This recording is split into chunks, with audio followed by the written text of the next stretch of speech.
Welcome back to the Jank Factory, everyone, and we currently have ourselves a new bunch of spoilers for the next set, Theros Beyond Death.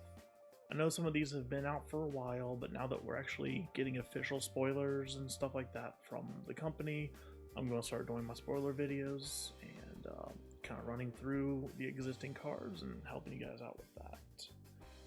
So my biggest thing here is white is getting a little bit of help.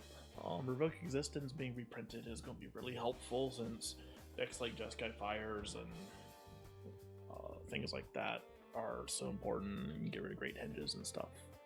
So we'll start at the top here and go through. Commanding Presence, 4 mana Aura. Creature gets +2/+2 in first strike, and whenever this creature deals combat damage to a player, create a 1/1 human soldier creature token. I like it. It is going to be a house and a half in limited, and in the right Enchantress-based deck, I think it could see play in standard too. We have Daxos, Blessed by the Sun, our very first demigod from Theros. He is an enchantment creature, and I guess demigods get bonuses based on devotion rather than not being creatures without devotion. So for 2 white, you get Daxos as a 2/2, and then his toughness is going to be equal to your devotion to white. So if you have Daxos and then you drop a Gideon on the next turn, he's a 2/4, and you can plus Gideon up and all kinds of fun stuff with him. I like him. And whenever another creature you control enters the battlefield or dies, you gain a life. So that's going to fit well into the Ajani Pridemate shell as well. We have Elspeth, Sun's Nemesis, 4 mana, Planeswalker. Elspeth is back in action with a creepy looking corrupted black staff. Starting loyalty is 5, -1, up to 2 target creatures you control get +2/+1 until end of turn, so temporary Holy Strength. -2, create 2 1/1 white human soldier creature tokens, and -3, you gain 5 life. Escape is a new mechanic that's coming out, and that is where you pay a cost and exile 4 other cards from your graveyard, and then you're able to cast that card for its escape cost, which would be 6 mana here, 4 colorless and 2 white. So even though she only has minus abilities, you can keep redoing her cast over and over again as long as you have stuff in the graveyard, which is pretty cool. Now we're moving on to Hero of the Winds, a 4 mana 1/4 flyer human soldier. Whenever you cast a spell that targets Hero of the Winds, creatures you control get +1/+0 until end of turn. That's basically an anemic heroic trigger. Indomitable Will, Flash, Enchant Aura. Enchanted creature gets +1/+2 for 2 mana, 1 colorless and 1 white. That seems pretty good. I enjoyed playing with that in the Elspeth deck when they were doing the event on Arena. Nyxborn Courser as our first non-god enchantment creature. It's a Centaur Scout, 2/4 for 3 mana, 1 colorless and 2 white. There's Revoke Existence back in action again. There's a lot of problem artifacts and enchantments right now, and being able to exile them for 2 mana is going to be quite nice. Eidolon of Philosophy is a 1/2 enchantment spirit. For 7 mana, you can sacrifice it and draw 3 cards. Memory Drain, 4 mana, counter target spells, scry 2. It's not the best counter spell ever, it's not the worst counter spell ever. It's alright, I guess. Probably won't see that more than 2 of in any deck, though, I doubt. I do see that they're bringing the scry mechanic back, and devotion mechanic back, and the enchantment creatures back through from the original Theros block here, and that's kind of nice. Remember, this was the block that had scry, and it was so wonderful for everybody. Then we have Inevitable End, a 3 mana Aura, black, and 2 colorless enchanted creature has at the beginning of your upkeep sacrifice a creature. So that gets past not Kiora, Tamio's ability, static ability, where she makes it so that you can't be forced to sacrifice because the creature itself has a sacrifice trigger, so you would still have to sacrifice it even if you had Tamio out on your field. I guess putting that on a bigger creature like a questing beast would be more important. something that they might want to keep around, so they start sacrificing more things. I don't know. With a card like this showing up, I would absolutely love to see Grave Pact get reprinted in this set, and it could fit with the whole Beyond Death thing going on too. Myers Grasp. Is that a Johnny getting wrecked here? 2 mana, aura, enchanted creature gets -3/-3. So it's kind of a beefed up version of the one that's a 1 mana aura that gives a -2/-2. I don't know. I don't remember Leonins being in the original set. It's odd. Now we're down to the Akroan War. So Sagas have returned. I think they were an excellent concept, great card idea back when we were starting with Dominaria and everything. And it's a card type that I was really happy about and I was very pleased with when we were playing them. So this one's 4 mana, 3 colorless, and a red. Gain control of target creature for as long as the Akroan War remains on the battlefield. So for 4 mana, you steal a creature. Then the next turn after your draw step, until your next turn, creatures your opponents control attack each combat Fable, forcing them to tap out every creature they possibly can.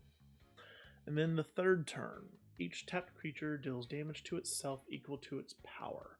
So you get rid of any problem creatures that were tapped during combat on the previous phase, or if you're running like a blue-red deck where you're using Frost Queen and tap Queen of Ice and tapping down dudes and all that too is pretty good. And then you can have them all hurt themselves, which means that the creature that you stole, instead of returning to your opponent after the Akroan War goes away, could potentially kill itself and just kind of leave the board empty, and that's kind of nice. Alright, here's another escape trigger. It's a 2 mana, 3/1, 1 colorless and a red. Must attack each combat Fable is an elemental hound, so it being an elemental is probably going to make it fit into some aggressive red elemental type decks pretty easily. For 4 mana and exiling 3 other cards from your graveyard, it can escape, and when it escapes, it enters with a +1/+1 counter on it. That's pretty cool. Klothys' Design. 6 mana sorcery. Creatures you control get +X/+X until end of turn, where X is your devotion to green. I like Devotion. I think Devotion got a little silly with Gary back in the day and Master of Waves, but something like that is solid but not overpowering, and I like that.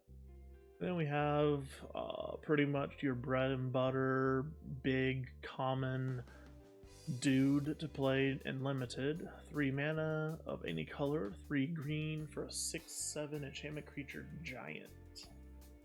Citizen Champion, Constellation, has returned from not Theros set, but one that came after it. It was Theros and then Born of the Gods, right? I think Constellation was then Born of the Gods. It might have been in Journey into Nyx, but I could be wrong. It's a 1/3 for 3, 2 colorless and a green. Constellation trigger. Whenever an enchantment enters the battlefield under your control, put a 1/1 counter on Citizen Champion and draw a card. I like him, he's nice. Especially if you're running enchantment heavy. I would love to see like Cleansing Nova get reprinted though with all these enchantments coming around, but you know, Planar Cleansing will do it too. Ashiok, Nightmare Muse. I've always been a big fan of Ashiok, and this Ashiok is no different. I've liked every iteration of Ashiok that they have done. So 5 mana Ashiok Planeswalker, 3 colorless, a blue and a black. Starting loyalty is 5, +1, create a 2/3 blue and black nightmare creature with whenever this creature attacks or blocks, each opponent exiles the top 2 cards of their library. That is spicy. I love it.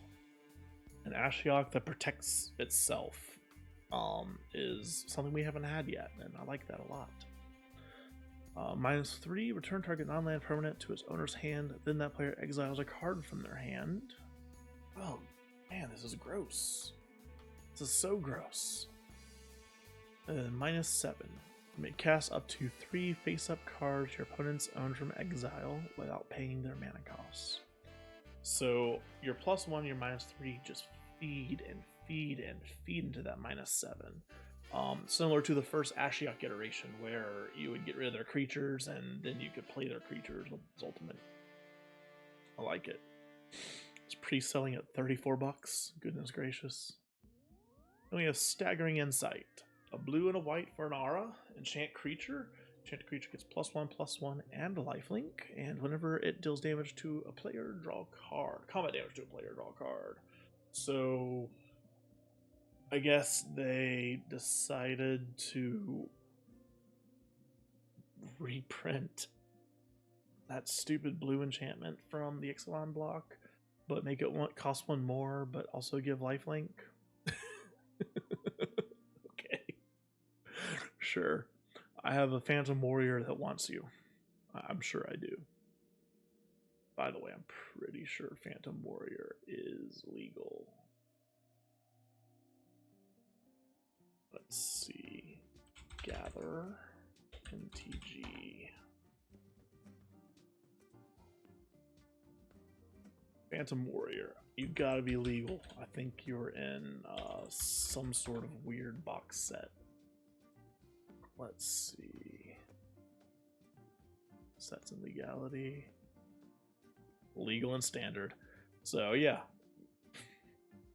Plop the Staggering Insight onto the Phantom Warrior and go unblockable forever and deal 3 damage and draw a card every turn and gain 3 life. Alright. So I've heard a lot of people talking smack about these basic lands. They're not going to be for everybody. I think the artwork on them is really nice. I think that they get the point across as to what they are, showing the mana symbols. And I think that it ties in to the concept of Nyx very well, considering it's all this starry stuff in the sky and everything. And constellations will show, you know, different symbols if you look at them the right way, just like Orion and Virgo and all the different constellations in our night sky. If you know where to look and know what they're supposed to look like, you see the picture. I get that. I get it. It's flavorful when you add in the constellation triggers and the creatures that are enchantments and have the Nyxian borders to them. They're not for everybody. I have no problem with them. I'm not super excited about them, but I think in general, they're not something that you guys really need to get too butthurt over. Seriously. Alright, there's the Masterwork or whatever, Elspeth, and the Masterwork Ashiok. Both of those look so nice. I like those a lot. I hope I get 1 or 2 of each. Here's the Daxos full art. And then Athreos, if I remember correctly, this fella here is our buy a box promo, so I'll be getting dose of this fella. He's 6 mana, legendary enchantment creature, god, 4 colors, a white and a black for a 4/7 that's indestructible. As long as your devotion to white and black is less than 7, Athreos isn't a creature. At the beginning of your end step, put a coin counter on target creature. Whenever a creature with a coin counter on it dies or is put into exile, return that card to the battlefield under your control. So Athreos with an end-step ability and all these amazing board wipes that we have available to us in Standard right now could just make for a lot of fun, I think. I'm guessing that Elspeth Undaunted Hero and Ashiok Sculptor of Fears are probably the dual decks or Planeswalker decks cards. Let's take a closer look at the Elspeth here. 3 white and 2 of any color for a 5 loyalty Elspeth Planeswalker that has a +2 to put a 1/1 counter on each of up to 2 target creatures. A -2 that lets you tutor for a card called Sunlight Hoplite in both the graveyard and library, and then shuffle. And then a -8 where until end of turn, creatures you control gain flying and get +X/+X, where X is your devotion. As far as a Planeswalker deck Walker goes, that is actually not bad. It's not bad at all. It's not there's no pricing on it yet, so I don't know. It's probably the Planeswalker deck Elspeth, and I think that's cool. She's not terrible. Let's take a look at the Planeswalker deck Ashiok. 6 mana, 4 of any color, a blue and a black, for legendary Planeswalker Ashiok, 4 loyalty to start, +2, draw a card. Each player puts the top 2 cards of their library into their graveyard.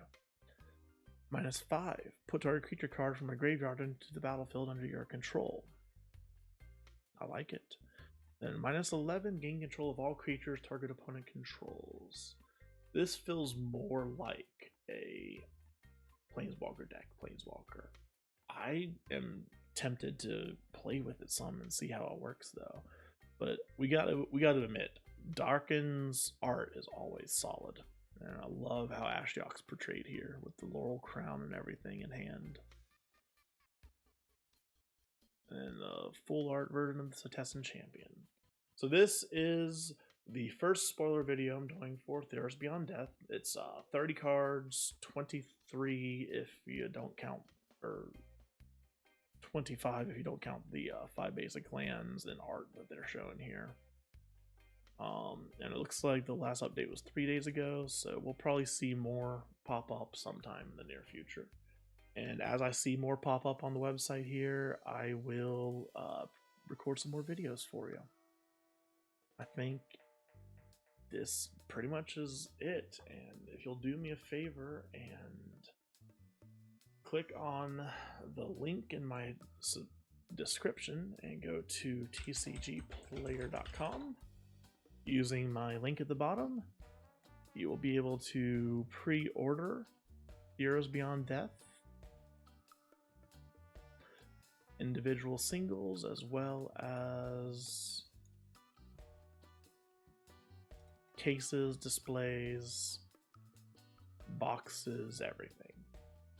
So you got lots of things that you can choose here to pre-order, and if you do it through my affiliate link at the top of my description, it helps the channel out. And thank you TCG Player for sponsoring this content. That's all I got for you today. Please like, share, comment, and subscribe to the channel. This is Logrith signing off. Happy magicking.